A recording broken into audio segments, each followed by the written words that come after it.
live at the Dothan, Alabama seminar.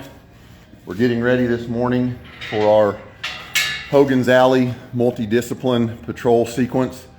We're going to have detection, we're going to have some patrol. Right down here, we've got instructions, a narc side, a bomb side. They will read the instructions on the paper and then continue as is appropriate. So let's see what this looks like going in here. Going to make entry. This is going to be sight and sound distractors, divided attention tests, still making preparations. Jason at Houston Canine Academy. We got our narc detection on this side. Got our bomb detection on this side. About equal square footage, similar hides. They're supposed to clear all open areas. All closed areas are to be treated as walls, closed doors. Got us a nice little stairway to negotiate here. The scenario is in support of a mutual aid felony warrant service. We've got arrows to help guide them along the way, but they still have to clear all open doors. They will be graded on tactics. This thing is an absolute shit show. We've got cafeteria tables out here on the hallway. Strange lighting, Bluetooth speakers blaring everywhere. Got a set of tables right here all the way across the hallway. Let's throw a little light in here and give you a shot of that. So this thing is just going to be redonkulous, either under or up and over with the dog. There it is without any white light. Made an A-frame out of a set of cafeteria tables right here. So they're going to have to figure out how to negotiate this with their dog. All the sound is going to create communication challenges for working their dog, being able to give them commands. Oh, that is just horrible.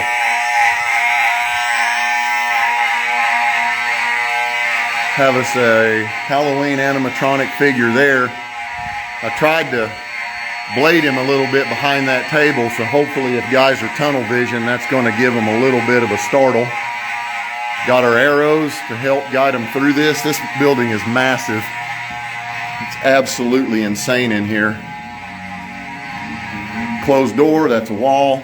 Should clear that. Should clear behind that cabinet. Going through this open door, we have fog machines. More music. Arrow. Animatronic. Let's see here. Awesome. There comes our tactical scorer. Strobe light, fog machine, physical barriers. Put a little white light in here. So we've blocked this off, keeping that door only able to be partially opened. Exit here. Arrows pointing to the left, but per scenario instructions, all open areas must be cleared. So not only is the event being timed, it's also being scored for tactical acuity. So we got our exits blocked, arrows. Now we get to the finale. They get funneled into this gym. This thing is an absolute nightmare. Physical barriers, all kinds of nooks and crannies. So I will be in here in a full suit. Jason at Houston Canine Academy will be in here in equipment as well. He's probably going to go hidden sleeve and street clothes. We want to create a divided attention task in here. So I'm thinking I may be on this staircase or up on this landing somewhere. And I'm thinking I may surrender and test the actual street worthiness of control and obedience on these teams. And my goal is to suck their attention in on me and create a tunnel vision. And then our second role player, somewhere down here in one of these very likely useful areas, once I have them sucked in on me, is hopefully going to come out and create a second problem for the dog team to deal with simultaneously. And we will see how this goes. We will give you updates after we get done here. Appreciate you checking it out. It's going to be a good one. From Dothan, Alabama's seminar, you can see our fog is leaving the middle part of the Hogan's Alley, making its way all the way right here to the final piece of this. We did figure out what we were going to do. So we've got one suspect who is over here in this area. So when the team comes to the door and starts to establish a foothold and they're coming in, our first decoy role player over here steps out. I give up, Mr. Don't hurt me, hold your dog back, don't get me. We're looking for the dog team to tunnel vision. I, however, am under the hobbit door inside this little dark area, which is pretty deep. And if they don't do a thorough job sending their dog in here, they're not finding me on the first pass.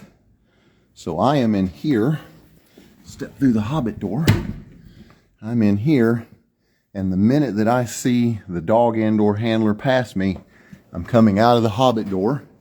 So far in this area right about here, I've been able to bear hug 3 or 4 handlers as they have tunnel visioned on the first suspect giving up. One guy let his dog completely off leash from the door, came into the room under the hobbit door smelling me. I stepped out of the room and closed the door behind me, isolating the dog from the handler. And now he had 2 guys to deal with and no dog to help him. So, what is the takeaway here? The +1 rule. If there's 1 bad guy, there's 2. If there's 2, there's 3. All you have to do right now is turn on the news and look. Bad guys very rarely are acting as singletons, lone wolves right now. It's actual groups of people, 2s, 3s, 4s, 5s. The +1 rule. Learn it, live by it, or unfortunately die by it if you ignore it. If there's 1, there's 2. If you get 1 on your radar, start immediately looking for number 2. If you find 2, look for 3. Don't forget it. More to follow. Appreciate it. Chris here with P2T Canine, and welcome back to another Dog Talk. We opened with a little bit of footage that I shot down in Dothan, Alabama at the seminar that I attended the week before last. As I've mentioned before in the past, some of my dog talks are topical due to things going on with the day job, and that kind of drives me for what I think the subject matter is going to be for a dog talk, simply because that's what's top of mind. It's what's been taking place in the week or 2 prior to doing one of these. So it's often the case that that's what I feel like doing a dog talk on, and that's the case this week. As always, just a reminder, P2T Canine, practical to tactical, primarily an equipment company, working on a pretty big order right now. 2024 is off to a good start. Thank you, Lord, for that. So everything's cruising along on the equipment side. Just a small ask, go on over to p2tcanine.com, check out the equipment. If there's something you like that you'd like customized, if there's something that I don't make that you've always been interested in, shoot me an email, get a hold of me on Instagram, message me. There's plenty of ways to get in touch with me, and I'll see what I can do for you. So with that being in mind, pardon, hate to do that right into your ear. Out here in the shop this morning, it is plenty chilly. The thermometer over there with the exhaust fan has 34 on the wall, but we're outside where we can get some peace and quiet. I'm sure the kid and the dogs are going to be spicy this morning and jumping all around and making plenty of noise. So I'm out here in the Fortress of Solitude where I can try to shoot this and not have too much of a distraction, except for Ika the shepherd down there chewing on her Kong. We'll see how long that occupies her until she wants me to throw it in here. So anyway, on with it. So seminars, police seminars, working seminars. I have done tons of them over the last 25 years. I have helped host seminars. I have been a seminar attendee, and I have been a guest instructor or featured instructor at several seminars. So I've got plenty of experience with the seminar atmosphere from every angle. Let me go ahead and tell you right now, in previous videos, I've advocated for the ATK9, which takes place at Muscatatuck every September. And so far, that has been a really good event with a lot of good training areas and a huge spectrum of trainers and programs showing up there. So definitely still keep that one on your list if you can make it late September. Adding a new one to the list, Dothan. Wow, what a facility, what a department. I know the head trainer, supervisor for their program, have known him since 2007, haven't seen him in well over a decade. So we reconnected, and I wound up down there this first week of February for the seminar in Dothan. First off, a big hat tip to Dothan and their community. The Wiregrass Public Safety Center, where not all of the training, part of the training takes place, but that's kind of their hub for their law enforcement, first responder, EMS down there. This thing is phenomenal. And when I say phenomenal, please don't take that lightly. I have been to law enforcement agencies all over the U.S. in the day job. I have traveled to some of the most premier marquee military installations in the U.S. I've been to some military installations outside the U.S. And by any measurement, the Wiregrass Public Safety Center is a tremendous facility.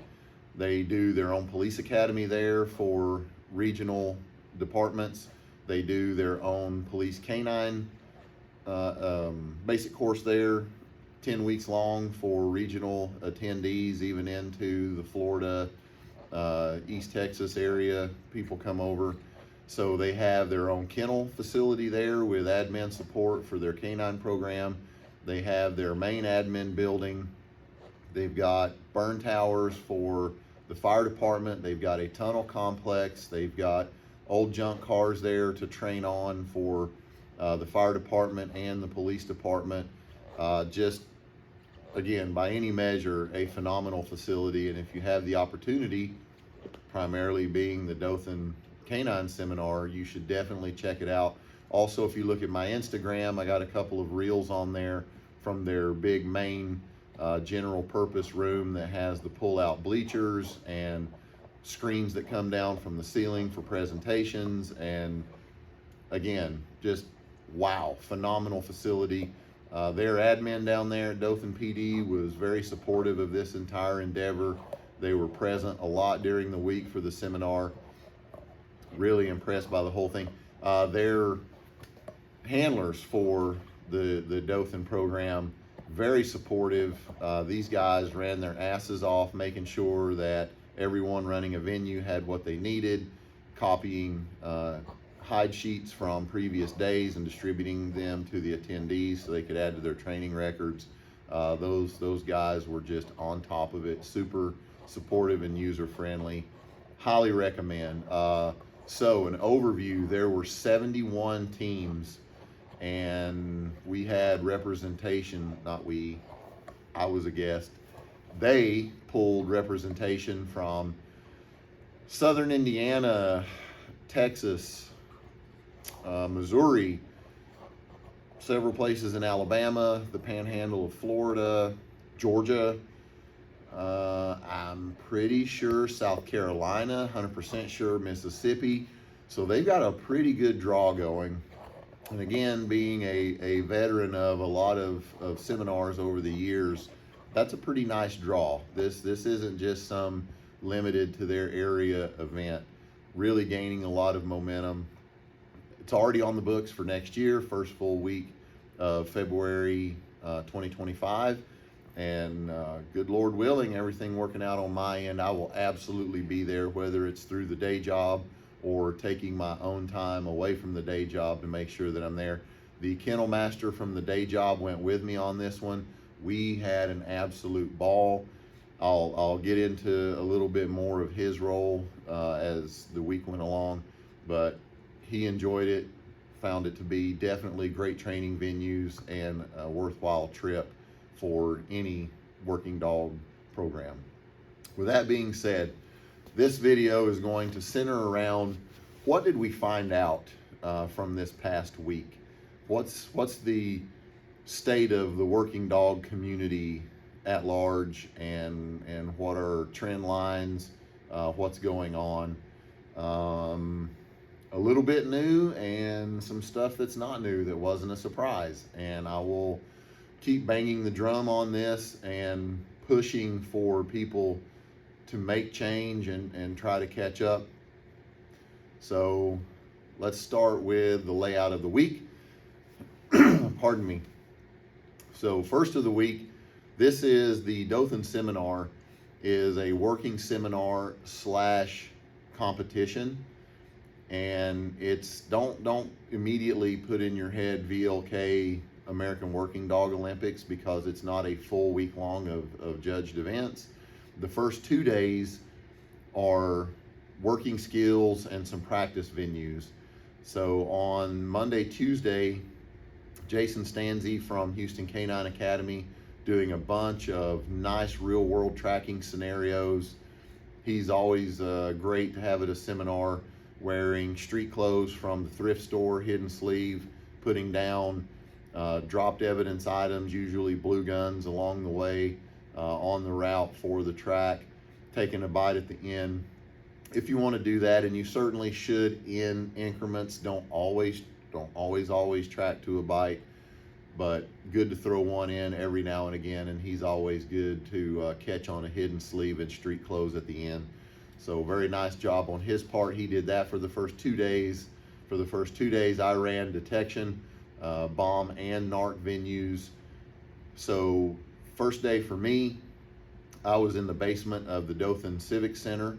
And the neat thing about this was, when you go into the basement, the storage and preparation area for events, sporting events, things of that nature, where you have 2 teams there, you go to the bottom of the stairs, and in the basement, everything is mirrored going both directions.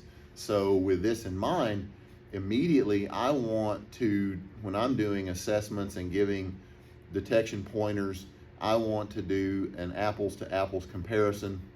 So the neat thing for me is I was able to basically replicate the duration of the search, the size of the rooms, the hides pretty much. So the bathrooms, the locker rooms, everything were identical going both directions. There were storage rooms. The items in the storage rooms and the maintenance rooms were a little bit different going both directions, but they were really, really close. So this gives me the ability to lay out pretty much identical hides going both directions for bomb and NARC, and be able to get a read on both sides of the house, if you will, with skill level, search style, deficiencies, things that we want to improve on, and other things that I thought went well, or the guys are excelling at. Also a first this year at Dothan, Bill Wozniak, the lieutenant down there that runs their program, allowed a private search for hire company who does narcotic sweeps to come in and participate. And they were out of Ohio, the Cincinnati area, so also got to see the skill set of a search for hire company who participated this year.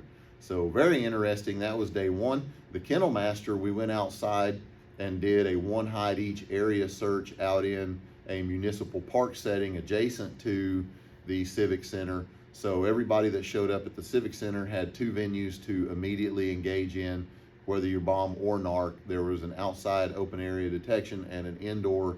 So the kennel master at my day job got to watch all the teams present do their outside open area. Then he would pop in and check in on how it was going indoors and also warm up. We got down there, and the first day the weather was pretty rough, pretty chilly, a little bit raw from a bunch of rain. So he would come in and get a little bit warm and then go back outside.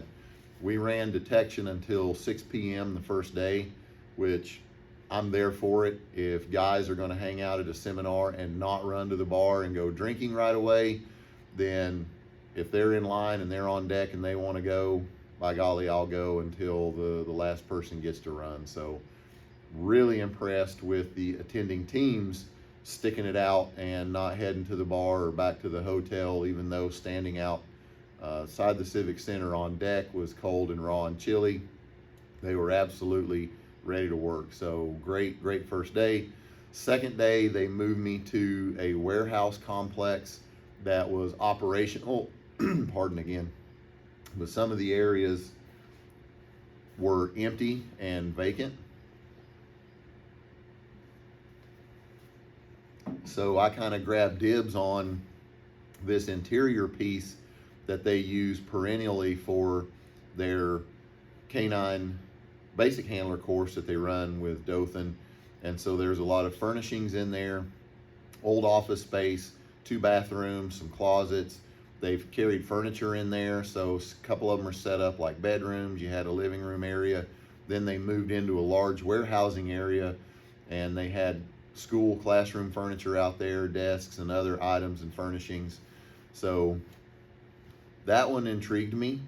So I wanted to use that one. And day one, there were a lot of critiques on basic detection principles. And yes, I want to direct people to the P2T Canine YouTube channel, but only if it's useful, not just, hey, go look at me, check this out.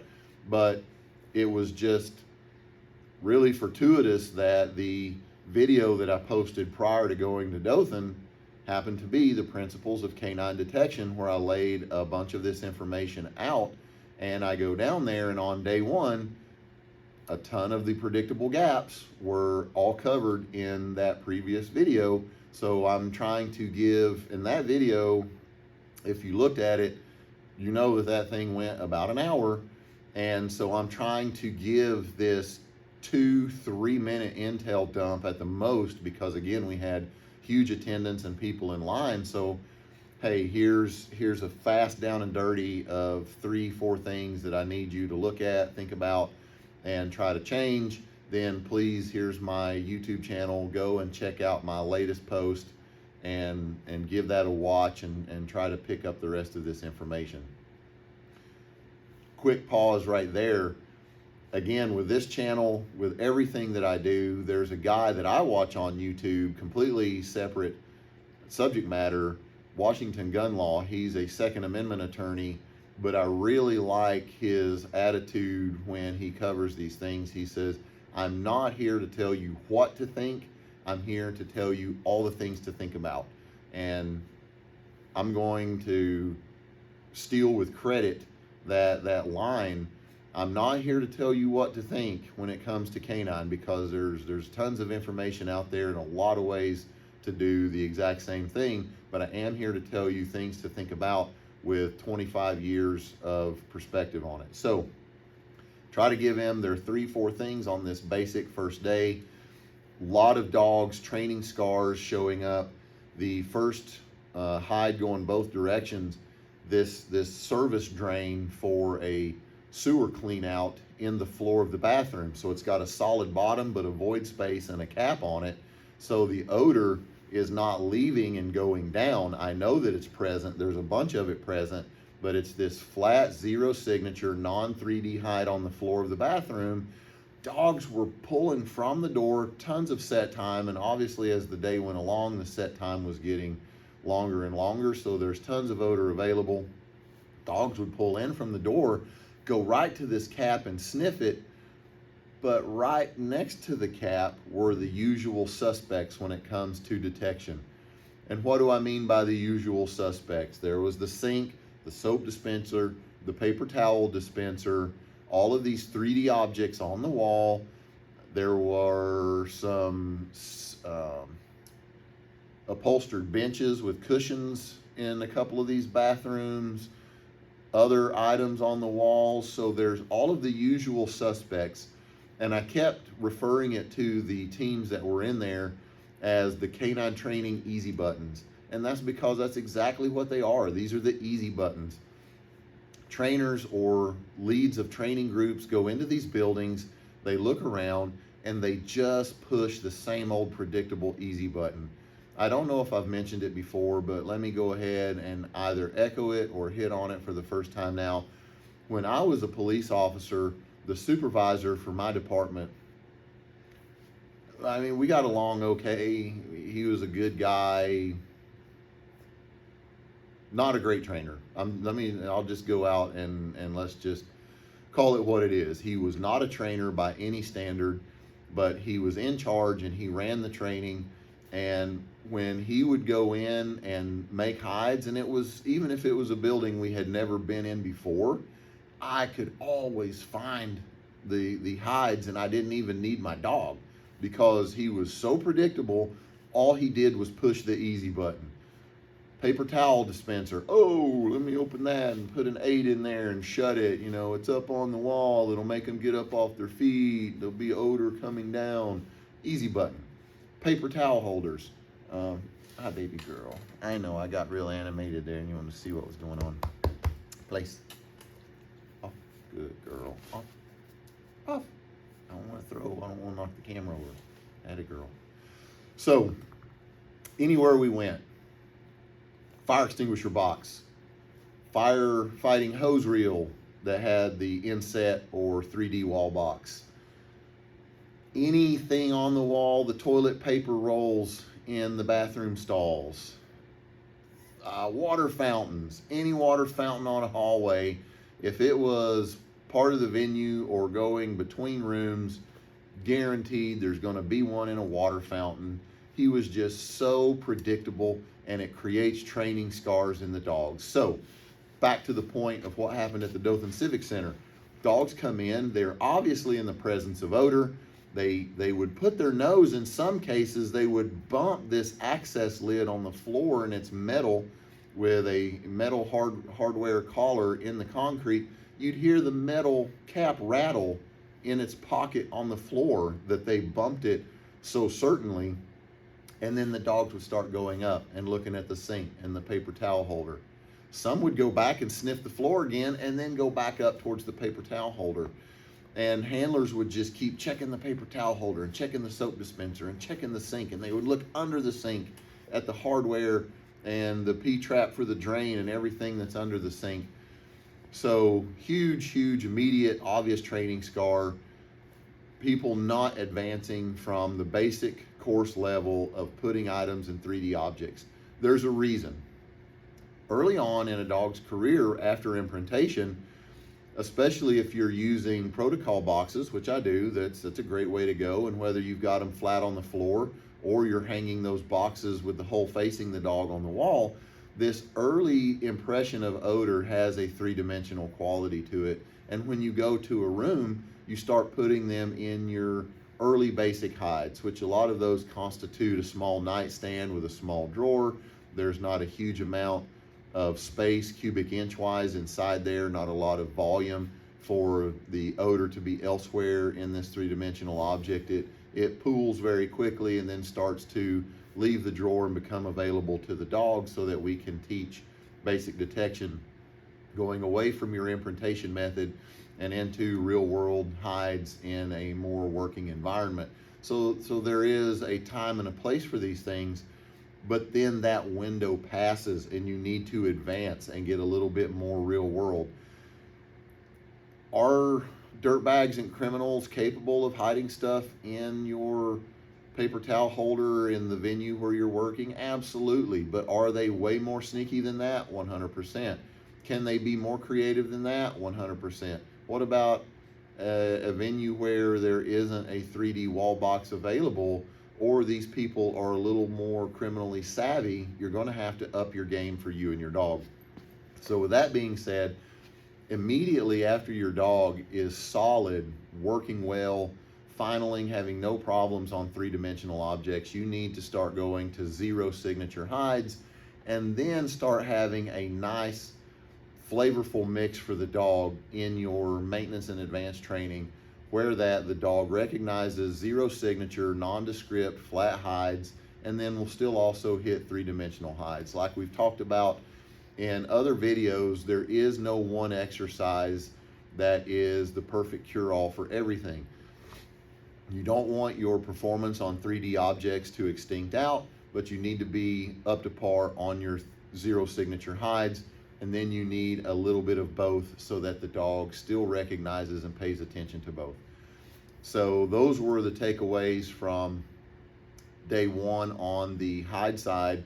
Then we're talking about on the handler side, just like I covered in the previous video to this one, the principles of detection. That came up a bunch. Why are you in this room for so long? Why do you keep beating up the same usual suspects in this room? There's some of these bathrooms were really barren. They had the normal fixtures in there. You're talking about bathrooms of bigger than probably the master bathroom in your house, but not as big as a bedroom. So some of these were probably 150 square feet. Not huge. If you want to just put that in, and some of them had an L-shaped dog leg to them with stalls and a shower, and then the sink area, so they kind of had an L shape. But you're talking about maybe 10 by 15 of a room. That's pretty small if you can envision that in your head. 10 feet one direction, 15 the other direction. That's not big. Without it being densely populated with items in there, 30 seconds, 45 seconds at the most. So one of the concepts that I introduced down there on the fly that I did not cover in the last video, I just started throwing it out there, par times. And some of the guys really picked up on that, and the feedback I got from it was very positive. That I like that phraseology. I like you saying par time. And I said, well, it's the thing that comes to mind in this military law enforcement community, something that people can relate to because of either CrossFit activities, workouts that, okay, this is what you're supposed to do, and this is the time you should be able to accomplish that in, or better, or shooting venues where you go out and you train, great venues, Mid-South, for example, and Sawmill Training Complex with my buddy Dutch Moyer down there. Some of these venues for shooting, you should be able to accomplish what's laid out in front of you on this time, and then that is your par time. So I started introducing that concept with the canine searches in these venues. Hey, par time on this room should be no more than 30 seconds. I'll stretch that as far as 45. If you are in here over a minute, you are getting ready, you are suffering from a training scar, and then getting ready to create a problem with your dog. From the last video, the OODA loop, trading OODA loops back and forth with your dog, I covered that a ton because people were doing that. But they're going into these rooms, and just because I'm standing there hosting a venue, the automatic assumption is I may find a hide in every room. And this one bathroom, for specific example, they're just hanging out in the stall, showing the dogs the paper towel or the toilet paper holders over and over, and they're sending the dog down behind the toilet fixture and hitting the paper towel dispenser in there. And it just, I've got to let it play out to a certain extent, but then I've got to tap out for my own sanity at points and just tell, get out, move on down the hallway. Well, I feel like I'm leaving something on the table in here. My dog really started getting interested. You're trading bad information again. Bad OODA loops. You send the dog in there. The dog searches. The dog shows heightened attention because you keep prompting them in there. That feedback gives you a new OODA loop, and you're circling the toilet again. Don't do it. So par times, the easy button on the hides, these were all takeaways from day one. Moving into day two, in my new venue that has a very real world setting to it, I briefed everybody one of two ways. So day one, explosives went their own direction, NARC went the other direction. Now I've got this really nice space with a lot of furniture in there and multiple rooms, and then it goes out into this large classroom setting in an open warehousing area. So today Tuesday, I wanted to have crossover, have a single venue that everybody would run, have similar hides. That way we could put on their training records, proof off hides. So of the bomb side of the house, we did have some school districts represented that had ammunition and firearms dogs only, and they didn't want their dogs to alert to explosive materials. And then we had bombers who wanted to be bombers only and not firearms and ammo dogs. So with sensitivity to that, I spread everything out in a way where that if the dog started to show any interest, I could just tell the handler, hey, that's firearms and ammunition, just keep them moving along. Or, hey, firearms dog, that's your bomb hides. And obviously the reasons for that are going to be your warrantless search criteria. So in a school setting, obviously you're not going to have the warrantless search criteria come into play for your guns and firearms dogs. It's a school district. There's 0 guns and firearms there. So with those dogs, as soon as they get an alert, they're going to immediately be subject to warrantless search. On the other side of the house, if you've got your bombers who are working out in the community in your agency as an explosive detection team, you don't want them to be sensitive to firearms and ammunition, because now you're going to be into a warrantless search scenario where these are lawfully possessed items by adults in venues and in their vehicles, and you don't want to be opening people's cars or private possessions up in some of these venues based on your alert for a bomb dog, and then it ends up being firearms and ammunition.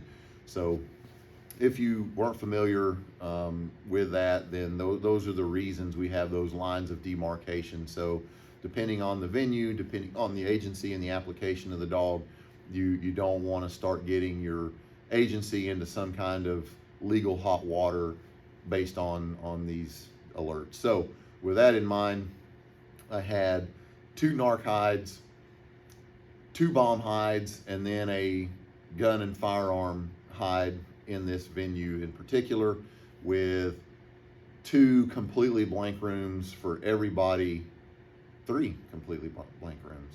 So plenty of room to roam, blanks, hides. And here was the setup. So because we're in this warehouse venue and we've got this business-like setting, and this story that I cooked up was applicable for anybody that walked through the door. So NARC guy comes through the door. Hey, you are here by invite of the property owner. This is his business. The employees are away on lunch. He has a zero tolerance policy for narcotics at the workplace. They're all away at lunch. People are going to start coming back in about 15 minutes.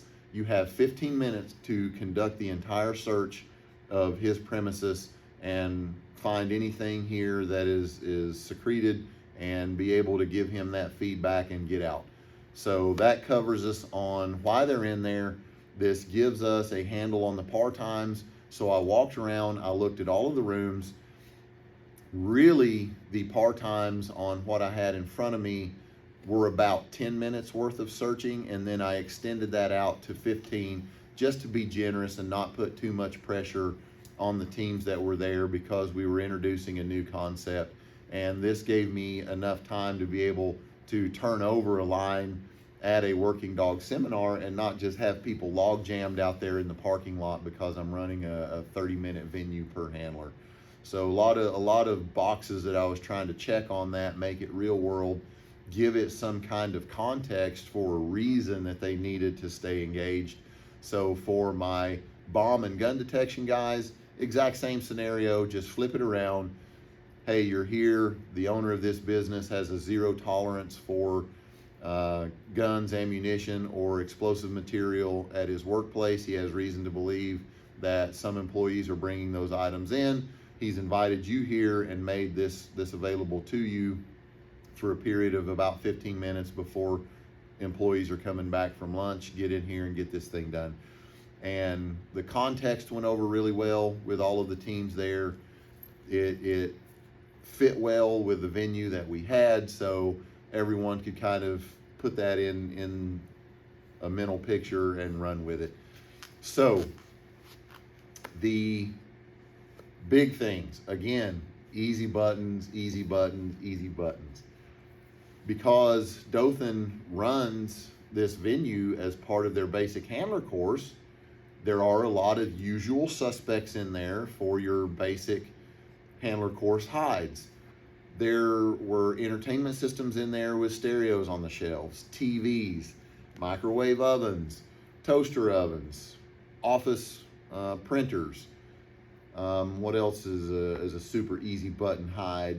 All of these furnishings that you would put into a place or might be present in an operational environment where things might go, but definitely a three-dimensional quality to help the dog do their detection piece. People are coming into these rooms and just spending all their time. They would, for instance, the first room, and most people work a left to right pattern, dog on the left presenting with the right hand. They move in, there's a couch immediately to the left. They spent just a little passing interest in the couch, and then immediately there's this big entertainment system or entertainment furniture on the wall, a big shelving system that has a TV, a stereo, a printer sitting in it. So there's all this juicy looking possibilities over there. The bottom of it had closed door cabinets on it. So immediately people get over there and start beating this thing up. Check the TV, check the stereo, check the cabinets at the bottom, check the printer, check this, check high, check low.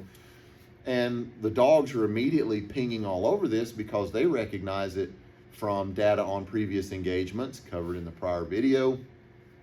And so the dog shows interest because these things look interesting, juicy. They look previously historically productive. So the dog's pinging all over it. Well, what does that tell the handler? Oh, there must be something here because the dog's showing a lot of interest. Is the dog showing a lot of interest? Is that a change of behavior, or is the dog showing interest because this is an interesting spot and you feel like it could be productive, so you're prompting a lot of the dog's effort onto it, and then when they show a lot of focused effort, then you say, well, then this must be it, and now we're exchanging OODA loops. So where was the hide in the first room for the narcs? Oddly enough, I found an old boot in there, an old Merrill light hiking boot, and I stuffed this thing full of a dope aid and then folded the tongue down over it so you couldn't just obviously look in there, and for safety, try to keep the dogs who were super drivey from going in there and grabbing this aid. So folding the tongue down on top of the aid into the boot, and I'll try to put a picture in right here.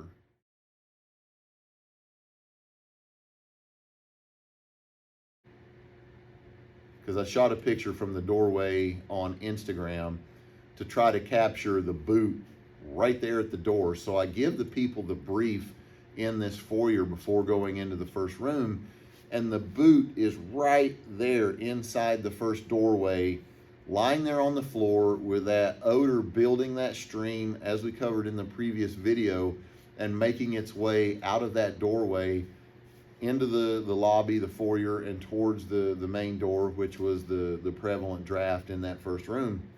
And so it's building up.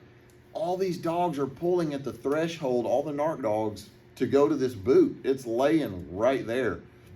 Dogs would go in, sniff the boot, and just like the drain in the floor on day one, they would sniff it, and then all of a sudden they would go to a nearby nightstand or another piece of furniture. Because the easy button had been hit so many times, the dogs would recognize the odor in the boot and then go and try to square that circle on some kind of historically productive item in there, and want to try to sniff the boot and then look at something else to do their final alert. Some of the handlers actually fooeyed their dog, corrected their dog off of the boot.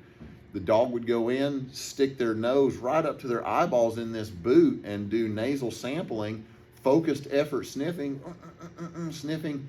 I also got good feedback on describing focused effort. Not enough people who, and especially those who are new, can really quantify and get a mental picture on change of behavior. So I've started using the language of focused effort, and that went over well, and I got good feedback along with par times on that.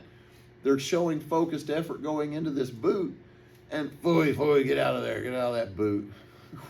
What are you doing? What? You have a detector dog, and he's going into this boot with focused effort, with real drive. Why would you not think in your mind, why isn't in the, I don't know, just because they're never in the boot? Well, someday they might be in the boot, and your dog's telling you that, and you're correcting them off of it. So training scar there. The cold air return, this building is on a concrete slab like you would expect in an industrial setting, so the HVAC is all ceiling based. Sure enough, I go to the hallway and I find the cold air return with this giant vent in the hallway with a grate in the ceiling right in the middle, and I immediately think I need to make this a hide, and I'm going to do it for the Bombers because I'm again trying to make odor available, not trick these dogs or trip these handlers up, but see where they're at in a training skill level. So I go and get me a chair. I get up, I open the retention tabs, and I let this thing down. And I know, shame on Dothan for not using that as a hide during any of their courses or even in any previous seminars, that this thing hasn't been used. How did I know it hadn't ever been used as a hide? Because the air filter hadn't been changed in about 10 freaking years, and there was a full inch of the nastiest dirt and buildup in this air filter. And when I let this thing gently down, because I was ready for it, I'm no rookie around HVAC, so I'm letting this thing down slowly, and it just vomits dirt and industrial dust all over me, and it was so gross. But I kind of expected it, so I let it down gently. This thing hadn't been disturbed in years, and I thought, perfect. So this isn't an old hide. It's not anything anybody will be familiar with. Hasn't been used in this building before. I put 4 pounds of explosive odors, explosive materials up there on top of that grate, close it back gently, take my shoe and bust up all of the dirt and mix it in with the other dirt on the floor so people can't come in if they do have their powers of observation working that morning and look at this big chalk outline of dirt on the floor and then say, obviously that grate up there has been recently disturbed, and go immediately at it, which good on them if they did, but I didn't want it to be that obvious. Now, something I did do to help their dogs out that I thought might be obvious to some handlers, but disappointingly, no, it was not obvious. In line with the grate in the ceiling, I put that same chair that I stood on, cleaned it up, and sat it right there in case some of these dogs did start to go high in the hallway. I gave them a nice little footrest where they could stand on or go the extra mile and jump on and put their feet on the wall and crane their head toward the ceiling, just to make it even better training for the dog. And I thought this might be too much of a tip-off to some of these savvy, more experienced handlers, and sadly it was not. No one recognized the chair and thought, wow, I wonder if that's there for a reason. Hey, look, it's in line with this grate. What I thought might be obvious wasn't. I was a little bit disappointed with that. I didn't want to serve it to them on a silver platter, but I wanted that there as a object for the dog to use to get up closer to the odor if they felt drawn to it. There was a dog there that finally did show it in the hallway. He was showing it at a threshold in the doorway, and the handler just could not.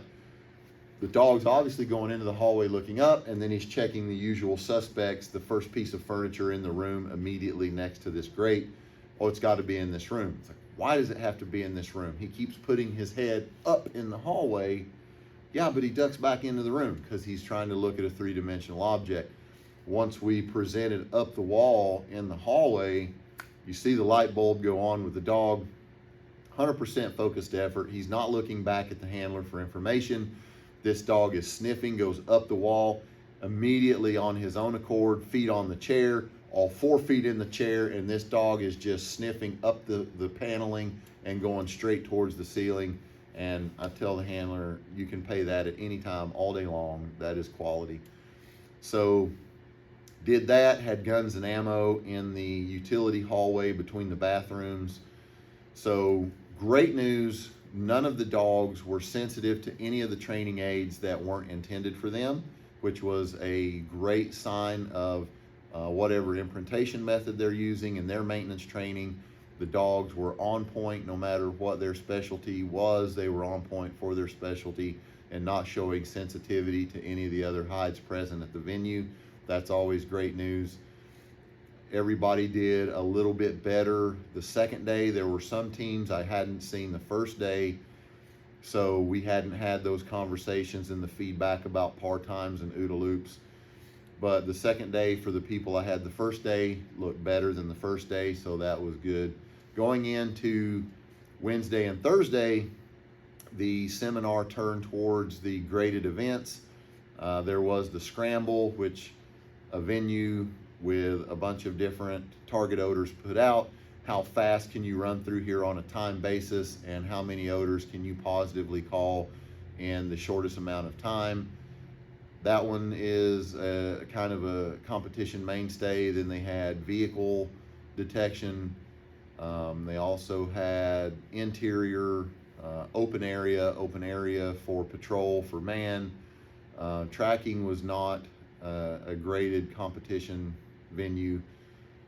What else did they have? So the one that I was present for, that I had a ton of fun with, was with my buddy Jason Stanzi of Houston Canine. We did the Hogan's Alley, and that's the video that we opened with, was me shooting some Instagram video from the seminar showing the layout. This was an old school there in Dothan that the PD had access to the majority of, that looked like it was being used by the school board for kind of an administrative function in part of it, and then there were huge pieces of it that were abandoned and we had available to us for training. Huge. I'll do the Donald Trump. Huge. On the initial walkthrough, just trying to decide how to lay this thing out, it was mind-boggling. We got turned around and a little bit lost on the first walkthrough, because this thing, when I say labyrinth, I mean the dictionary definition of labyrinth. So we finally started to narrow down the route we would take, and from the video that we open with here, you can see how long that labyrinth really is. Started from an exterior door. We went with a set of written instructions. That way it was on each handler, and this was not a timed part of the event. The written instructions were made available to each dog team to read. The kennel master from my day job, who is well qualified to judge tactics, served as what was in writing. You are on a mutual aid response. You are working with an officer from a local agency that you have not worked with in the past.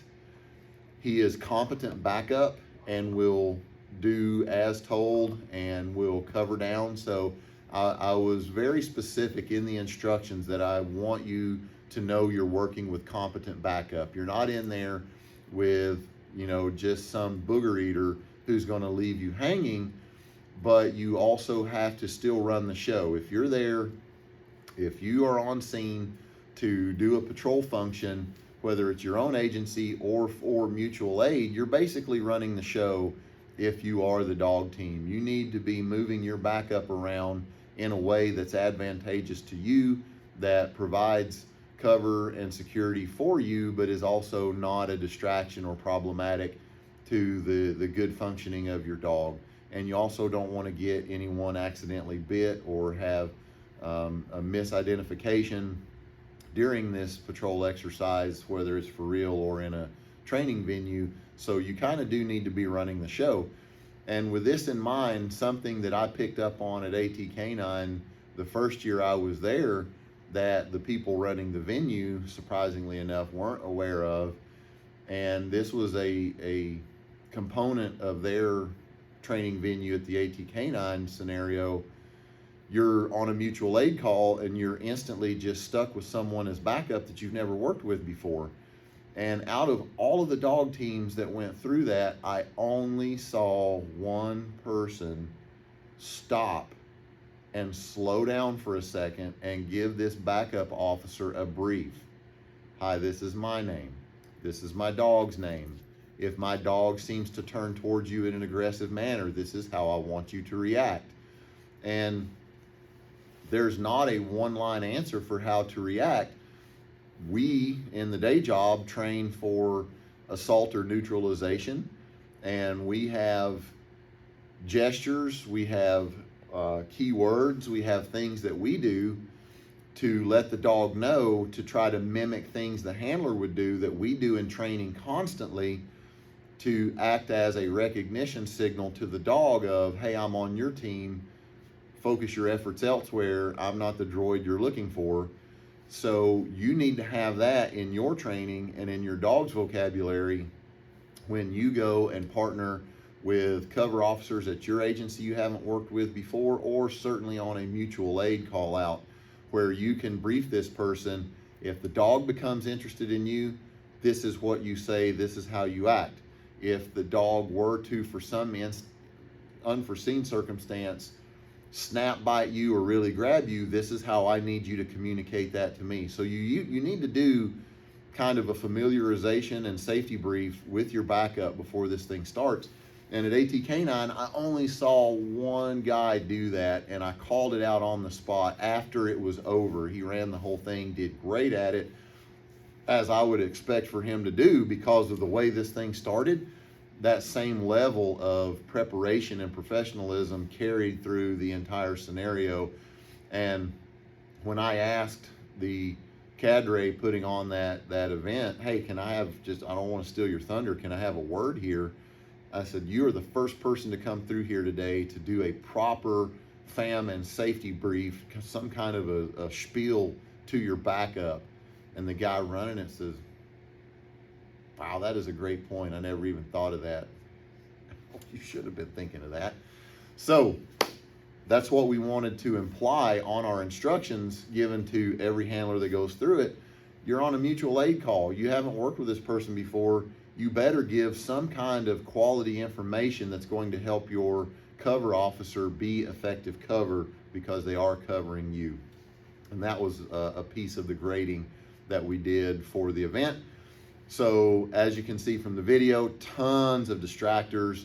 Jason goes all out on these things, which was absolutely a ball for me. I love it when people are really into the training and motivated. He got plastic vinyl drop cloth, and we cut it and we taped over windows and doorways to black out the environment even more. We put in all kinds of physical obstacles with the cafeteria tables. The fire alarms are going off. There's all kinds of Bluetooth speakers with things blaring to make audio distractions, make communication with the handler and the dog more difficult, communication with the handler and the backup more difficult. But these are things in the real world environment, more stressors that you need to try to work through. We had the Halloween animatronics in there, and obviously they're looking all sneaky in the venue, and so lots of dogs grabbed Halloween animatronics and yanked them down. There were fog machines present, so reduced visibility, party fog machines, concert fog machines. So some of these rooms, we had them compartmentalized on purpose. Guys would open the door and you couldn't see your hand in front of your face. Now we're really going to put to the test your familiarization, your neutralization with your dog, making sure they can work with you and with your backup. From the fogged rooms. The next room is where Jason and I, the bad guys, were hiding.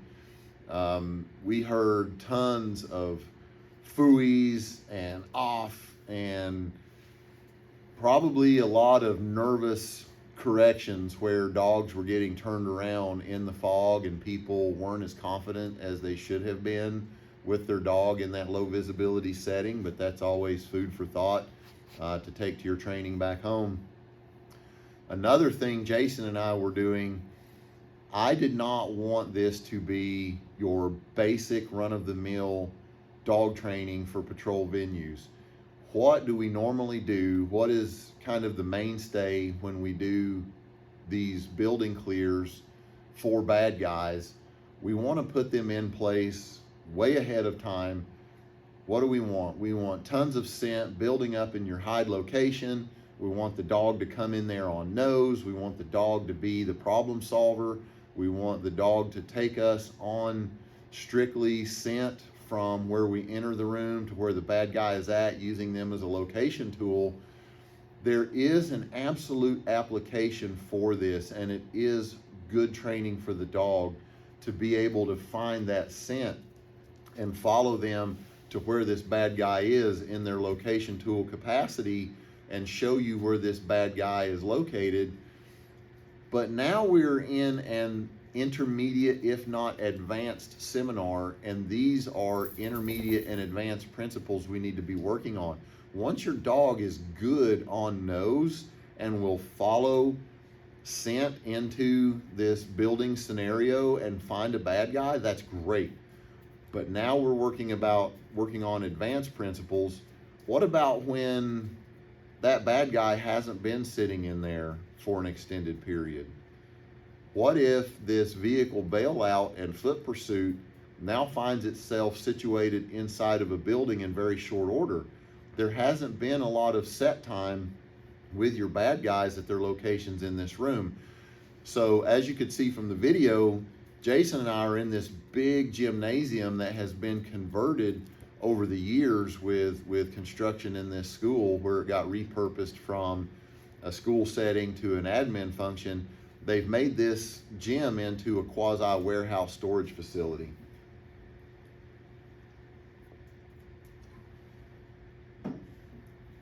So in our scenario, we had opposite identical rooms at the entry point for a detection piece, either narcotics or the bomb guys. And upon that entry, they would do their detection piece, but the scenario played roughly the same for each of them patrol-wise and for the reason they were there. On the narc side, we said we were serving a warrant for guys who were likely to be in the premises using this old building, squatting in it, using it for narcotics storage and distribution point. And then on the bomb side, it was the same thing. There were bad guys in there squatting in it, using it for pipe bomb production and distribution. So in that scenario, these guys would be squatting in this building, occupying it and using it, going about their daily routines in their bad guy activities, but not sitting in these small closets or rooms just waiting for minutes and hours on end to be found. So with that, we stood out in the middle of the gymnasium where we weren't compartmentalized, and we're just sitting there hanging out until we hear the dog team coming through a glass doorway that separated the other part of the building from this foyer that led into the gym doors. So the minute we heard that glass door, we would be together in the middle of the gym, and then we would just split two different directions to preset locations. So my location, as you saw on the opening video, was in this small, completely blacked out office with no windows, and it had the old-timey double doors where they were split at the middle, and you could open the top and then have your partition gate at the bottom. But then I could also open the bottom and lock off the top partition, where I had this little hobbit door that's low to the ground and goes into this dark room, which I thought was great because it creates a bit of a funnel. It also creates a block in visibility and normal tactics, the way an officer might normally pie off a doorway. I just loved it for a ton of reasons. Everything along the route getting into the gym was pretty decently lit in the gym. So now dogs are going to be snowblind going into this dark room. Dogs have really good visual acuity in the dark, but their night vision does not adjust as quickly as a person's. Quick time check. Golly, an hour. Man, these go quick. I love getting deep into the weeds on this stuff. I hope you do too. Dogs, their eyes do not adjust as quickly going from light into dark, and you have to account for that as the handler. On several of these, the dog might have me on nose, on scent coming in, and then immediately my second bad guy, because again, he knows dogs, he would see the dog going on on scent. We covered that in previous videos. Because I'm organic, I'm a person that's scent. The dog is working scent on me. He would immediately pipe up and get agitated and move something because he's out in the open. The officer in this scenario already recognizes that there's a bad guy in there. The minute the dog goes to scent, he would kick them back into prey, being confrontational with the officer, saying something, exposing himself, coming out where the dog can see him, and flip that mindset back over to prey rather than scent, and kind of throw the dog off of me. So when officers would actually come up and try to clear that dark room, I could back up and give up ground very slowly and quietly on this carpet, and the dog would be on scent, but they could not see me. Their eyes cannot adjust that quickly, and I could see them, but they couldn't see me. So I could back up. If the dog was off leash, somebody sent their dog in off leash and the dog followed me in on scent, I threw a water bottle to the back of this dark room and the dog followed on sound, and then I just stepped out and shut the door behind me, and now they no longer had their tactical asset of a canine, and now there's two bad guys running loose in there with no dog to help the officer. So that was definitely something for consideration. When you go off leash, these things can happen. Your dog can become separated from you, isolated in some way, and a savvy bad guy might be able to take your tactical asset out of play just by locking them into another room. So be aware of that if you're a hardcore off-leash guy. Another thing that we found, I'm a long line guy. I love long lines. They're another tool in our toolkit.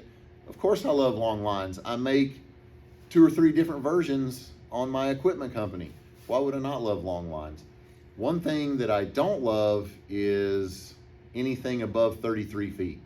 Your Schutzen Guide 10 meter 33-foot line is as much as you should be trying to use. If you get outside of that, it's really unwieldy. Not enough people use them properly or can handle them properly. Go back and see my demonstration video, live gunfire demonstration and leash handling techniques. Not enough guys use them properly to be on a line longer than 33 feet. We did observe people there who had 40 and 50-foot lines that they were letting their dog fish out on. What is the problem here? So, from the glass door that I mentioned previously, which is diagonal from the gym doors, there's probably 20, 30 feet in this foyer where the dog would go from the glass door in the smoke room into the gymnasium. Guys were fishing their dogs from door to door, and they didn't even have eyes on the room ahead yet.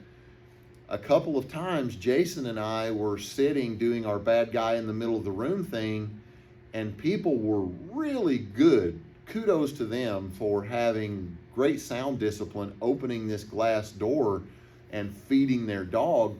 A couple of times, the only tip-off we had that a dog was coming was the sound of the nylon rubbing the door frame as the dog fished through one doorway into the foyer and was heading to the next doorway.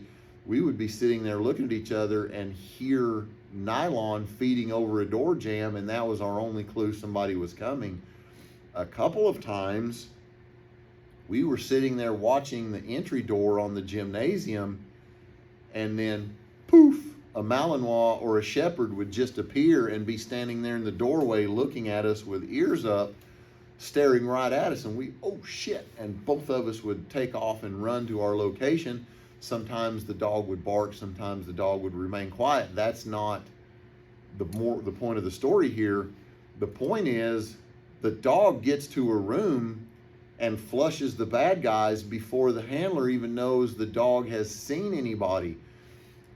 If the handler had arrived and at least done a little bit of a quick peek or pie off, holding his dog back before fishing the dog into the room, if they'd used that level of noise discipline prior to getting to that doorway, and they had their dog controllable and quiet, which I love, I absolutely love, and they do a quick peek with the dog ready to either send the dog or draw lethal force, man, they would have seen, holy cow, there are two guys in this room and they both just ran opposite directions. Now I have a little bit of an idea of what I'm dealing with. And not only that, but hey, what if there are physical hazards to the dog up there and you don't want to use your dog? You need to go room for room and compartmentalize your long line activity, section that off. Before you break a doorway into completely unknown territory, what if this next room is filled with broken glass and you don't want to run your dog in there on it? What if there are just booby traps laying there on the floor, maybe intended for people as well? What if someone has gone to the hardware store and bought a bunch of heavy game traps, coyote traps or bear traps, for people or dogs to step in as part of their security package at the hangout for these bad guys? You might have fished your dog around a corner on this 50-foot long line and walked them right into a coyote trap, and now your dog is taken completely out of the fight because you didn't even do a quick peek and break the doorway prior to letting your dog fish into this room. And you certainly, if you were nice and quiet, would have seen that there are two bad guys in there. So this 40, 50-foot long line game, I am not in support of that. I think your dog is way too far out in front of you for a multitude of reasons, tactical reasons, safety reasons. If you're that far back behind your dog, you don't know what's going on, you don't have enough information to make a good call about using your dog in a patrol setting when he's 40, 50 feet on a long line out in front of you. Is it better than your dog being 3 rooms ahead off leash? Absolutely. But I'm still not in favor of having the dog that far out in front. Next piece, because I know I'm running long, but again, I get really pumped up and motivated when I've had a great week at work, doing some training event, and this was certainly one of those cases. Another thing that I covered in the long line video, not enough people use their long line the right way, and they drag it on the ground behind them. So these guys with 30s, 40s, and 50 footers are dragging it on the ground behind them. I've covered it in previous videos, people cutting the loop off of their leash so it's not a snag hazard. It's not a snag hazard if you have it looped up, back coiled, and you can feed it off of your back coils from your hand and then police that line back up when the dog's closer to you. If you want to have competent cover officers with you, what are they supposed to be looking at? Where should their attention be? Out past you, looking past you at areas of responsibilities, areas of concern, red zone, whatever training pipeline you came up through and whatever vernacular that they put on you for places where bad guys should be that are uncleared, that you need to look at as where a bad guy could reasonably be using cover or concealment. That's where they should be looking. Guys should not be looking on the ground, watching for your long line so you don't step on it because you're dragging 10 or 15 or 20 feet of it behind you on the ground. Because the first thing you're going to tell them is, hey, don't step on my long line and hang me up or correct my dog or hang my dog up. Well, now you have applied a divided attention task to your backup / cover officers, because instead of walking along looking at areas of responsibility for you, areas of concern, red zones, they're looking at the floor because they don't want to step on your long line per your instructions, because you don't want to get butt hurt that they stepped on your long line. Don't drag it on the ground. If you want competent, alert, situationally aware backup / cover officers, don't drag your flipping long line on the ground. Police it up like a big boy, learn to handle it, get some leash handling skills, and now it doesn't matter if your cover officers are stepping in a spot right behind you. If the physical requirements of the venue have them flanking you 5 to 6 feet behind you, or even linear straight behind you up over your shoulder, you cannot expect them to be walking along looking at the ground, not stepping on your long line. It's an absurd proposition to even put that on them. What if you are working with new people that you haven't been around, that mutual aid scenario? They're not used to working with a dog. If it's mutual aid, they don't even have dog teams at their department, and they don't know about your long line. This is a new concept to them. You are really putting a lot on them right now to say, hey bro or gal, don't step on my long line, watch your footwork. They should be doing a whole litany of other things other than watching your long line and thinking about their footwork. So with that in mind, police up that line. We saw a lot of dragging it on the ground, huge training scar. Work the mechanics of your tools. Your long line is a tool. Learn how to back coil that and carry it with you. Dragging it on the ground is just dumb. Some of the dogs did get hung up on obstacles, even though they had their loops cut out. It's just wildly problematic. I know I started the video saying I'm not telling you what to think, just things to think about. On this one, I'm going to say, yeah, I'm telling you what to think. Don't drag your long line on the ground. Anybody that tells you that that's okay, they are not well informed, and they just have not done enough real world patrol stuff to even make a statement like that. It's absurd. So on that one, I'm going to opt out and say, yes, I'm telling you what to think. Now, I know I'm running long on time. If you've stuck with me this far, then thank you for that. I really appreciate it. You're one of my hardcore viewers. This is the big training scar. This is where the rubber hits the road. We've got 2 bad guys in there, and our whole goal that I worked out with Jason was, if one of us gets bit, we're going to draw the bite, and the other one is going to immediately try to come out and assault this officer if they give up and use bad tactics. Out of the number of teams that came through the Hogan's Alley, out of the 71 teams present, I'm going to say we saw probably 60 of the 71, maybe a few more than that. How many officers got assaulted out of that roughly 60-something people that showed up? Way too flippin' many. Way too many. It was an alarming number. This is a massive training scar that must be confronted and dealt with head on. And I'm going to get to all of it. I want to try to give you a number. I'm going to say out of the 60, solid 35. I was way above 50%. I might have gotten towards 50% or 60%. I might have grabbed 40 out of 60 handlers who did not respond in anything near an appropriate fashion. What am I talking about? So when they made entry and Jason, the second decoy, made his presence known and either got confrontational or fled from the officer, and the officer made the use of force decision to send the dog on that bad guy, they completely went into basic handler course patrol training, and it pisses me off. It hurts my heart. It makes me both angry and sad simultaneously. They gave up on the rest of the building. 35 to 40 out of the 60-something officers just were done. And this is a training scar of what they're doing in their patrol training on their training days.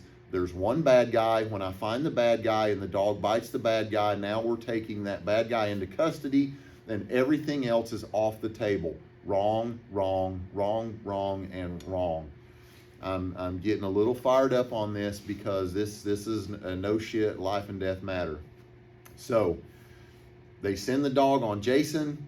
and at this point, I'm still in the dark and I can lean under my Hobbit door and I can see the dog pass when they send him. I can see if he's on or off leash. I can see if the line is taut or slack, if they've dropped it on the ground, or if the handler's still holding it. If they've dropped it on the ground, I knew that I was really in business. Even if they're holding it, I'm thinking, chances are, if they're holding it, they probably don't have their blue gun out yet for the training scenario. We furnished everybody with a blue gun. They were allowed to draw and, yell bang bang and do use of force practice in this scenario. So immediately after I knew the dog was on the bite, I could get down and I could start to look around this corner and see what the officers were and plan my attack. And when I say attack, yes, I mean full-on physical attack. And this also needs to be part of your training. If you're going, people ask me all the time, what is advanced? What advanced training can I do with my dog? This is an advanced training scenario. Here are some of the things that I saw happen to me when I was in my little hidey hole. Guys who let their hands come into the room holding the long line. I grabbed one guy by his hands and he almost pissed himself because he reaches into this dark room holding the long line and I grabbed his hands. Another guy who was using his white light and pistol broke the corner with his weapon and white light into the room under the Hobbit door, and I grabbed the slide of his blue gun, and instantly he's in a struggle for weapon retention because he led with his weapon and didn't keep it back and break the corner with his eyeballs where he could shoot and also maintain control of the weapon. Instantly that guy is in a sticky situation because now this bad guy he didn't know was in there is immediately in a fight with him over his weapon. What else did we see? A lot of people just giving up entirely. So from my Hobbit door, when Jason would catch the dog or lead the dog into the bite, he would put them facing away from my door. There were a couple of officers, I came out from under the door and got them under both arms and had them up off the ground and going backwards. And I'm wearing a full bite suit with cover clothing over the bite suit. What are some of the reactions I had? Massive training scar. This is a training scar, okay? Handlers immediately trying to call their dog to an out and recall them back to them and get the dog to bite me. You've got two bad guys and your dog's already biting a bad guy. This is an effing training scar because you think that the dog is the problem solver. The dog is there to bail you out of every confrontation. Your dog is already biting someone and a bad guy, you are wearing a belt of stuff, of tools that you cannot allow a bad guy to get control of. Not an ASP expandable baton, not a taser, not a firearm. There was a lethal shooting, I think, in Atlanta a year or two back during all of the civil unrest where it was a traffic stop and the bad guy got a hold of the taser and then the officer had to use lethal force to kill the bad guy who had taken his taser away from him. Is that a lawful shoot? You bet it is. Did they burn a whole neighborhood over it? Sure did, but that officer was justified. If you have a taser and they take your taser away, is there a reasonable opportunity, a reasonable belief that this guy could shoot you with that taser and you go down incapacitated, allowing them to gain control of your sidearm and have lethal force? 100%. If they take away your taser, this is now a lethal force situation because you are very likely going to wind up incapacitated and open yourself up to being killed. If your dog is biting someone and another person has their arms around you, their hands on you, you have to fight for your effing life because now they could take away your taser, they could take away your sidearm, they can take away your expandable baton or impact weapon and render you unconscious and kill you. This is fight for your lifetime. Guys trying to recall their dog because they think, oh God, it's just so frustrating. Yes, this is a dog training seminar and a dog event. It's not dog centric. The dog is not the only tool you have. It is not the problem solver. My leg's starting to bounce. I'm so mad. You use the dog. The dog is not the main event. Don't try to out your dog and call him back and try to bite the second person. Fight for your life. Don't stand there and try to recall the dog. What are other reactions that I had? I grabbed one officer who just, so here, this is another training scar because you haven't done enough high stress training. I grabbed people in a bear hug and I heard, what the hell? What the fuck? What's going on? It is not the time for startled surprise. You have been grabbed. This is time for fierce, fight for your life violence.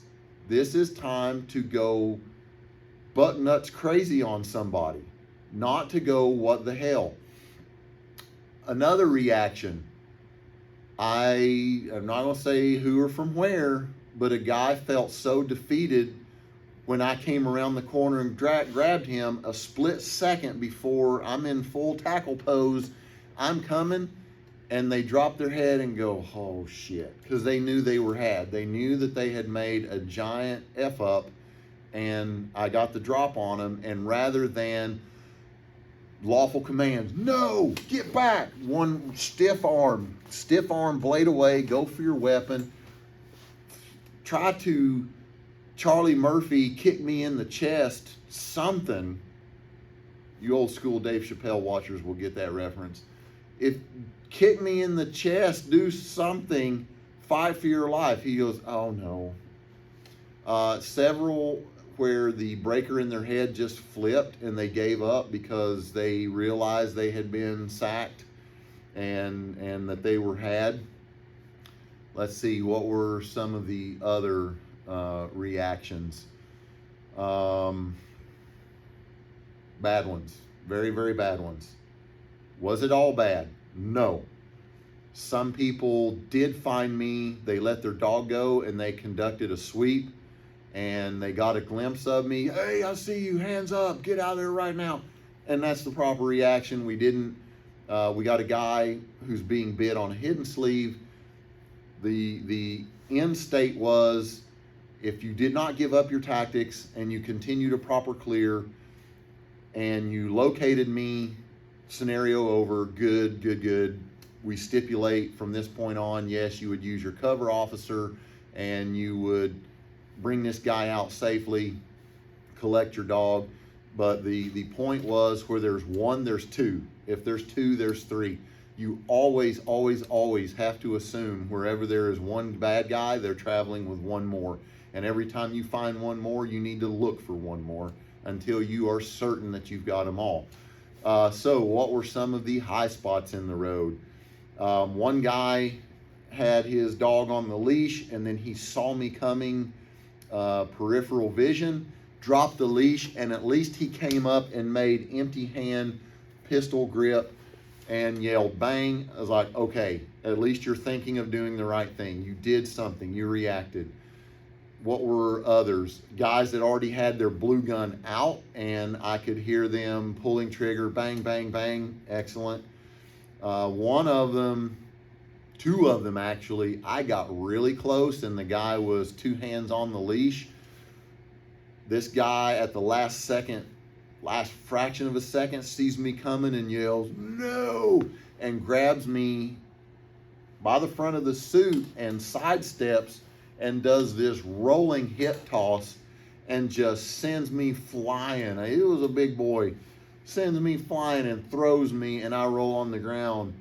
And he's telling my KM, the backup officer, oh man, I'm so sorry. I'm like, no, do not apologize. That's the right answer. Get violent. Fight for your life. The dog is out of play. You played that card. That dog is busy. I think I've referenced it before, years and years ago. From the day job at Fort Bragg, I went over and did a law enforcement seminar, and we took a bunch of MPC teams with me, and I called the seminar Tactical Asset Management. Your dog is a tactical asset among many tactical assets that you have, and you manage those assets and you play them accordingly, and sometimes they work and sometimes they don't. If you shoot someone with a taser, a tactical asset, and you see both probes hit them and you hear the taser arcing, the battery is good, the weapon, the less lethal option is functioning as designed, and the guy's not going down, do you just stand there in amazement or give up and think, well, shit, that's the end of the road, that didn't work? Tactical asset management, it's on to the next. Now you're either going to draw your impact weapon and start stroking this person, or you're going to go, okay, less lethal is off the table, time to draw this sidearm and back this up with lethal. Same thing with the dog. It's tactical asset management. You send the dog didn't solve the problem. Now you have to continue to go through all of your other tactical assets and manage the situation. Dog is done, dog's out of the picture, continue on with what you've got left. Don't give up. Certainly don't say what the hell. Certainly don't try to recall your dog and make them bite the second bad guy, leaving the first bad guy. Fight, fight, fight. I know, golly, going on an hour and a half, way over time. Again, I don't just go and call things out and not give you action items, courses of action, some kind of resolution to this. So I talked to one of the guys there who watched a lot of the scenarios. He's a certifier. I think he's an NNDDA certifier. Anyway, he's the head of his own agency, their canine program, and he's the lead trainer for a huge training group in their area. Limiting factors. If you have a small training group, I get it. Try to get in contact, work the area, go bigger than just your county or your region. Get in a training group, bigger and with more bodies and more role players available. That's step number one. Once you achieve that, and I don't want to lose the thread on this guy that I just referenced, the certifier. I'm telling him, and he's observing the training scars because he's going through with the KM, and he's saying, okay, well, what's the fix to this? Dress out more role players, more decoys. So I asked this guy, how many dog teams are in your training group? He says, if everybody's there, 30. Holy cow, that's a magnificent training group. That's a huge number. I said, right now, I'm telling you, if you have 30 or even close to 30 people available, you as the lead trainer, as the head of this training group, dress 3 decoys. Every single event, you dress a minimum of 3, if not 5. There is no more who wants to wear the equipment and have one guy at a time go in there. Those days have got to be over. If you are past the basic course, it is time to dress multiple adversaries, put them in play. And I said, no matter what you do, if you are in charge of this training group, dress 3, 5, 6 people out in equipment, take them all behind the building, and now keep everybody wondering, oh man, so-and-so dressed out 5 guys, so-and-so dressed out 3 guys. Okay, well, when you stage everybody at one spot and you pick where the venue begins, have everybody on the backside sitting around there.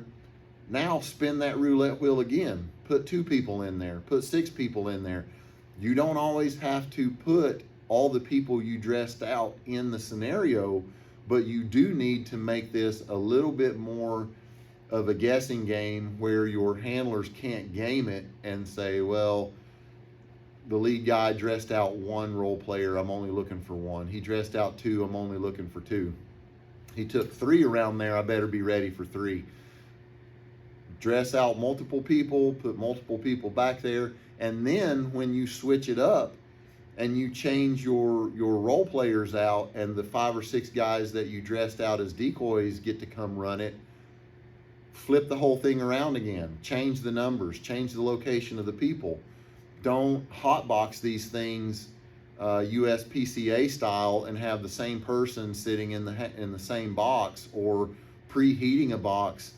Have this shotgun effect where your law enforcement, your dog team has now hit this building, and where everyone was in this building doing their bad guy activities, they've all now scattered to their fighting positions or to a hasty ambush or an area of quick cover and concealment.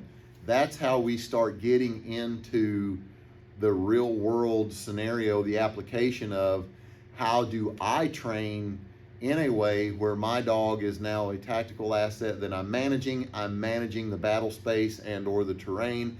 And now if that dog has played its part in enemy personnel, bad guy location, and even apprehension, I still have to manage this terrain and resolve everything that is in this scenario. That's the end state, where you are always ready to fight, where you're always looking for that +1, that one extra bad guy.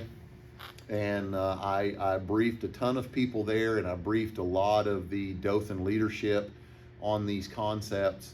And I want to close with this. You don't have to go any further than social media or the news right now to see that the threat matrix has changed. The buzzwords within my day job right now, it's called threat-informed training. What does that mean? The government, they love using these fancy words and coming up with new word salads. Sometimes it's fun to participate in that. So I'm going to cover that for you right now. Threat-informed training. What's happening day for day with whatever skills and assets that we're using? What's happening in real-world applications, and how do we need to change training in response to that? That's what threat-informed training means. So, where was I going with the news and the social media? You don't need to go any further right now than the news and social media to see what's going on in this country and get a read on what your threat-informed training looks like. Look at the recent events in Times Square in New York. Look all around the country. And I'm just going to come right out and say it, especially with this influx with illegal aliens. It's bad enough the old school bad guys that we dealt with in years past in law enforcement. With old school US-based bad guys and threats, they will absolutely kill you. You're absolutely in harm's way. But in some cases in your jurisdiction, even these bad guys had some modicum of respect for you in a law enforcement capacity. They'd been raised, at least to some degree, with American values, where there was somewhat of a respect for the position and for the authority that you represent. Oftentimes they were fighting to get away. They wanted to get away and not go to jail today. They wanted to put off the inevitable of the arrest. And you'd probably see them in a week or two. In some of these cases, certainly in the case of encounters that I had with some people, and when I was a law enforcement officer, I already knew who they were, and I'd catch up to them eventually. Knowing them was a big advantage to us. Knowing that they knew that we knew them was a big advantage, because it somewhat throttled their activities, because we knew who they were and they knew we knew. And sometimes it would stop them short of a lethal encounter because of all of this information.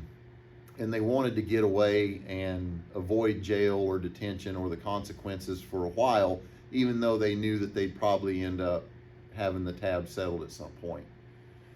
How does that relate to what I'm talking about with the current threat?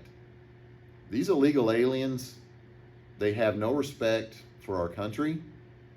They have, as the criminal element of the illegal aliens, I don't mean all of them, but the criminal element have no respect for our country. They have no respect for you. They have no respect for the law. Some district attorneys in some localities have shown them that they don't need to fear the consequences, that they don't need to respect you. What else have we learned? What else is threat informed? That they are rarely attacking in singletons. There's not just fighting one person anymore. You're going to be fighting 2, 3, 5. Look at Times Square. Once you're on the ground and these bad guys are trying to curb stomp you, if they're trying to stomp your head, they are trying to render you unconscious. And if you are rendered incapacitated, you can't expect to have them take your sidearm and kill you. This is a different kind of threat that you're facing now. Even as private citizens, we are looking at a different complexion as far as the dangers that are out there right now. So remember that with your dog, with your tactical asset management. Where there's 1, there's 2. Where there's 2, there's 3. You are probably going to wind up in a use of force scenario where you have to defend yourself against multiple attackers. Quit trying to call that dog back and make the dog the problem solver. If you've used that dog successfully on one person and the dog is biting, that's all you can expect. Time to move on to your other tools and deal with the remainder of the threat. If you send your dog and your dog doesn't engage for some reason, okay, quit trying to call him back and prompt them to bite the bad guy you sent them. Just the same as you shot the taser and the taser didn't solve the problem, move on to the next. Mentally stay in the fight. Be aware that, and don't let me just take a pause. I'm not even going to limit that to illegal aliens right now. Unfortunately, a lot of components of our government right now have convinced these bad guys that law enforcement is no longer worthy of respect. So we've got a lot of domestic bad guys, a lot of US-based bad guys who don't respect you anymore and are much more likely to kill you. Look at some of the body cam and dash cam footage in neighborhoods where guys are on car stops and trying to deal with situations and people are driving vehicles right into their vehicle or hitting guys and cartwheeling them right over the top of a vehicle. It's a different world than it was even when I did this starting in 96 and moving forward into the early 2000s. Things are changing and not for the better. Do threat-informed training, elevate your game, dress out multiple role players, make it a goal within your training group to be able to have that role player fight through your situational awareness and tactics and get hands on you. Start getting physical in your training. Have a role player intent on trying to grab you and wrestle you to the ground. You don't have to make it last long. You don't try to have to hurt each other, but you do need to start getting your mind and your body and your physical mechanics ready for physical confrontation and rolling on the ground and fighting for your life and weapon retention and staying alive. So that's all I got for you on this one. It was a great seminar at Dothan. I know I covered a lot. I know I ran long again. If you watched to the end, thank you. I'm sorry it's kind of ended on a down note, but that's the world we live in today. Keep training. Reach out to me for equipment. Reach out. I hate reach out. Whoever invented that. I want to wash my mouth out with soap. Get a hold of me. If you want any kind of training advice, tips for your training group, custom equipment, I'm here to help. You have to pay me for the equipment, but the knowledge is free. Glad to help if I can. Talk to you guys on the next one.